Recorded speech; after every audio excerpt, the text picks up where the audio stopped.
जिन लड़कियों को खाना पकाने का शौक नहीं है, पसंद ही नहीं करती, क्या वो अपनी ये बात कहने में हक बजानब है? वो नए घर में जाके जो खाना खाएंगी वो कहाँ से आएगा? ये अहम सवाल है जिस पे हम आज बात करेंगे।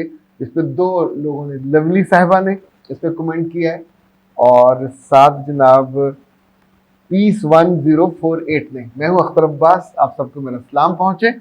और लवली साहब कहती हैं कि मैं शादी से पहले बिल्कुल खाना पकाने में कोई दिलचस्पी नहीं रखती थी, कुकिंग मेरा इलाका शौक नहीं था, मगर शादी के 2-3 बरस के बाद मुझे अब हर चीज़ बनानी आ गई है।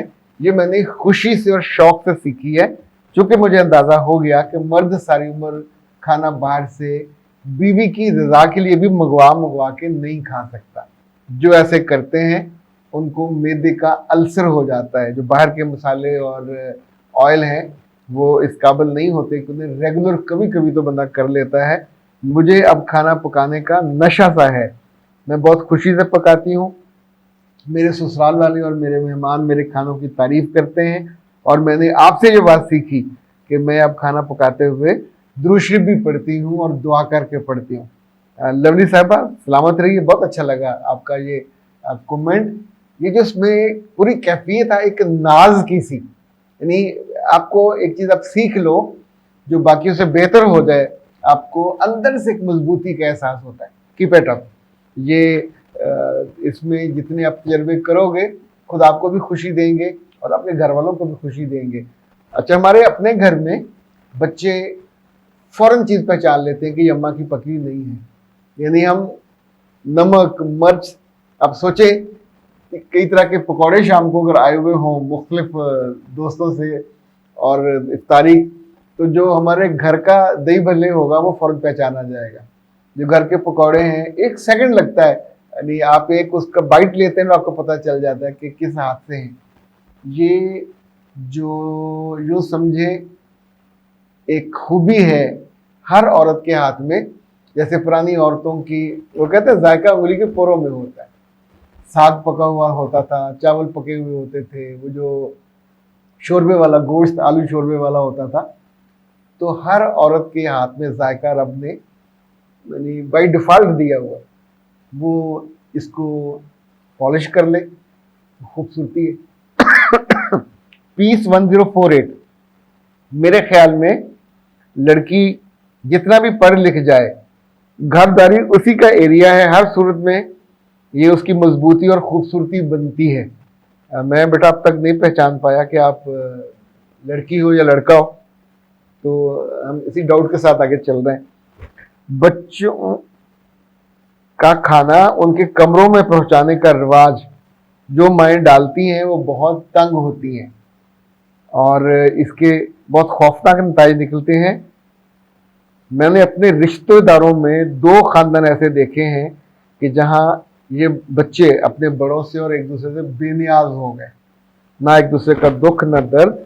सो खाना एक टेबल पे होना चाहिए, एक जगह होना चाहिए, चाहे दिन में एक दफ़ा हो। बहुत उम्दा बात की है मिस्टर पीस या मिसेस पीस। चीज़ों को ऐसे जरूरत होती है। जब हम खाना खाते हैं एक दूसरे को देखते भी हैं, मुस्कुराते भी हैं, बार बार छेड़खानी भी होती है, एक दूसरे का हालचाल भी हो जाता है। अपने कमरों में जेन जी हो या जेन अल्फा हो, जब ये घुसे रहते हैं तो आपको अंदाज़ा है बाज़ दफ़ा तो आप इंटरेक्ट करने के काबिल भी नहीं रहते।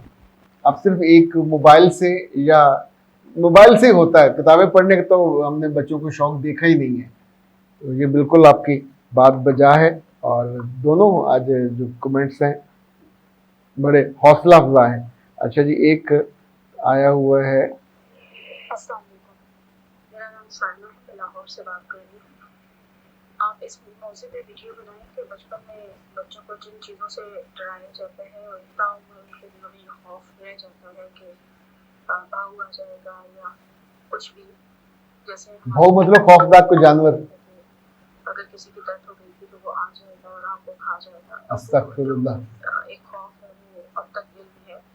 किसी की डेथ का सुनने तो नींद नहीं आती डर के मारे, ऐसे लगता है जैसे कोई चीज़ आ जाएगी सामने।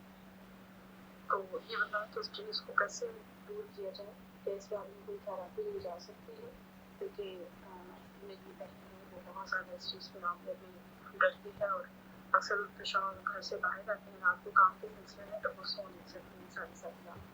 उनके ऊपर बहुत ज़्यादा खौफ डाले जा जाता है। अब आप ये देख लीजिए साइमा साहबा, आपने बहुत अच्छा जो इशू है उसको आइडेंटिफाई किया है। यानी उनकी बहन जय अजीज़ा, शादी के बाद भी वो डर और खौफ उनका जाता नहीं है। अब आप सोचिए कि बहुत सी लड़कियां ऐसी हमने देखी, बहादुर, अकेले घरों में रहती हैं, मगर इसके बिल्कुल बरक्स मेरे पास 3-4 तरह के पेशेंट काफ़ी आते हैं ख़वातीन में। वो बच्चियां जो बाथरूम जाते हुए रात को डरती हैं, अकेले नहीं जा सकती, वो किसी न किसी को जगाएंगी कि साथ जाए, तो बहुत एम्बेरसिंग होता है। इसी तौर पर रात को सीढ़ियाँ चढ़ के अगर ऊपर जाना तो नहीं जाएंगी, ऊपर वाले कमरे में कोई चीज़ लानी है तो माँ को वो इनकार कर देंगी। इसी तौर पे यानी जहाँ अंधेरा होगा तो उनकी चीखें निकलना शुरू हो जाएंगी। ये उस बेटे का या बेटी का कोई कसूर नहीं होता, ये कसूर माँ का होता है। अब आप सोचिए कि 2-3 मिसालें उन्होंने दी हैं, कुछ मिसालें आपको मैं देता हूँ कि जब आप किसी भी बच्चे को किसी चीज़ से डराओगे, उन्होंने बहू कहा, बहू हमारे यहाँ आमतौर पे किसी खौफनाक जानवर को कहते हैं। बाद लोग कुत्ते से डराते हैं, बाद लोग सांप से डराते हैं।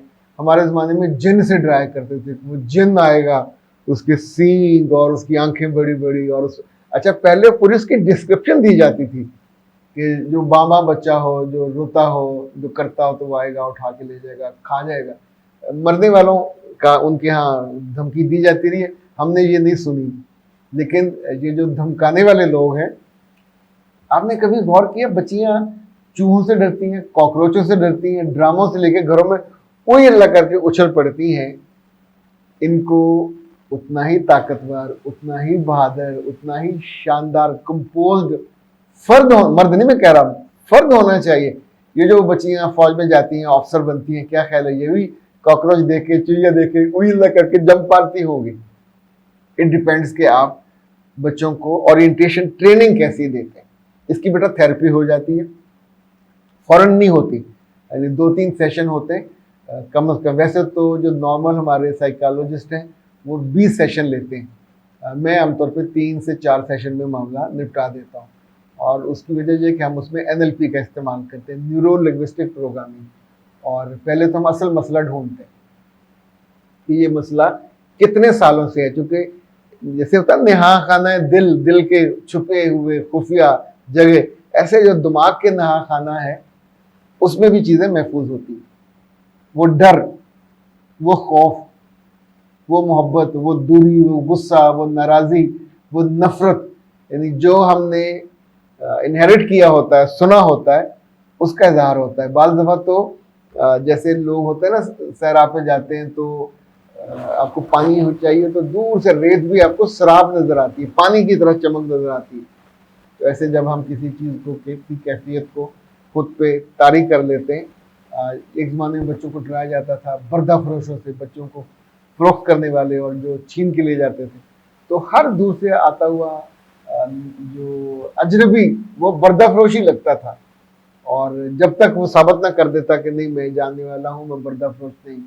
इसी तौर पे अपने बच्चों को माएँ ये जो डरा के काम लेती हैं, आप कुछ काम मोहब्बत से लेनी चाहिए, कुछ काम समझा के उसके प्लसेस और माइनसेस बता के लेनी चाहिए।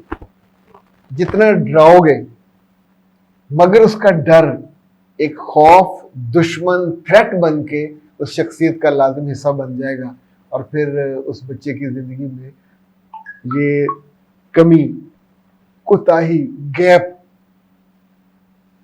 शादी के बाद भी नहीं जाएगा।